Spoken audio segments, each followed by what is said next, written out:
Hey everyone, welcome back to my channel Scale Up. In this quick tutorial, I will show you how you can share AI with your friends or on the WhatsApp or Facebook, Instagram. You can simply do by the same steps I am showing you.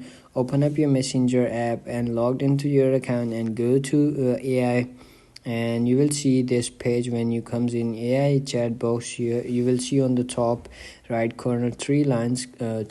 Click on that, and then you will see on the top share AI. Click on that, and then you will see over here a link. You can simply copy this link or share link, or I want to share it click on I want to copy the link of this AI and simply send it on my friends, and that's it. That's how you can share it with your friends. If you found this video helpful, don't forget to like my video, subscribe my channel Scale Up, and also drop me a comment for more tips and tricks videos. Thanks for watching. See you in the next video. Have a nice day.